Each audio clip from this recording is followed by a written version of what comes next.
السلام عليكم ورحمة الله وبركاته. ازيكم عاملين ايه؟ يا رب دايما تكونوا بخير. لأول مرة يشوفني أنا لمياء إبراهيم ودي قناتي. النهاردة بإذن الله هنعمل وصفة الغريبة اللي هتظبط معاكي من أول مرة إن شاء الله. مقادير مظبوطة على الشعرة بالميزان. طبعا مش هقولك بالكوباية لأن الحاجات دي حساسة ولازم توزني. الكوبايات بتختلف عن بعضها. حاجة سهلة جدا جدا. هتوزني لو ما فيش عندك ميزان هتعايري كوباية وتوزنيها عند أي حد بتاع سوبر ماركت. طبعا الغريبة بتاعتنا متماسكة وجميلة جدا، ما فرشتش معانا ولونها حلو. هقولك على تكات كتيرة جدا في الفيديو هتفيدك كتير جدا. ازاي ما تفرش منك وازاي حجمها يتانو مظبوط. ان شاء الله ان شاء الله هتكون سهلة جدا وبسيطة معاك. نسمي الله ونسال على الرسول عليه افضل الصلاة والسلام. معايا 100 جرام من السكر، و200 جرام من السمنة، سمنة مسيحة، و300 جرام من الدقيق. تمام. السمنة بتاعتنا عبارة عن أنا مسيحاها وحطيتها على رف التلاجة جمدت زي ما حضراتكم شايفين. يا سمنة نباتي، يا إما سمنة خليط، يا إما سمنة جاموسي أو بقري، كله هينفع بإذن الله تعالى. طبعا هنضربه بالمضرب كويس جدا مع 100 جرام سكر. هننخله كمان بالمصفى عشان ما يكونش فيه حبيبات. تمام.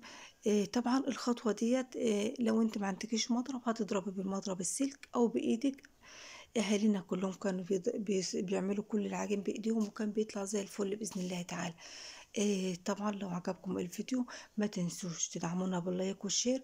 ان شاء الله هتستفادوا كتير جدا والفيديو هيعجبكم كتير جدا، وتشاركوا بين اصدقائكم وتفعلوا زر الجرس عشان يوصلكم منا باذن الله كل جديد. طبعا هنضربه كويس جدا جدا وننزل اللي على الاحرف زي ما انتم شايفين عشان ما يكونش فيه حبيبات متنطوره من السكر. معانا باكت من الفانيليا، سواء بلاش الفانيليا اللي هي السايله، لا هنحط باكت من الفانيليا عشان ما تغمقش معانا الغريبه. طبعا حطيت 300 جرام. زي ما قلت لحضراتكم الحاجات دي حساسه ولازم فيها الميزان بالجرامات. المقدار ده مظبوط على الشعر زي ما قلت لحضراتكم. مطلع معايا الغريبة تحفة. انا عملتها قبل كده على القناة وجميلة جدا بإذن الله. طبعا هحط المكونات على بعض زي ما حضراتكم شايفين. هتبقى مفرولة معايا كده. هتقولي لا ده خلاص ما نفعتش وعايزة مادة دهنية كمان او سوائل. لا اعجني فيها كويس جدا وما تقلقيش خلاص. مش هتطلع العرق بتاعها او الجلوتين بتاعها لان ما فيهاش سوائل وما فيهاش بودر ولا اي حاجه خالص. اعجني فيها لحد ما العجينه تبقى طريه وبتشبط في ايدك. كل ما شبطت العجينه في ايدك كل ما بقت ناجحه معاكي. تمام. خلصنا العجين هنيجي بقى للحشو بتاعتنا. ده اختياري، احشي زي ما حضرتك عايزه.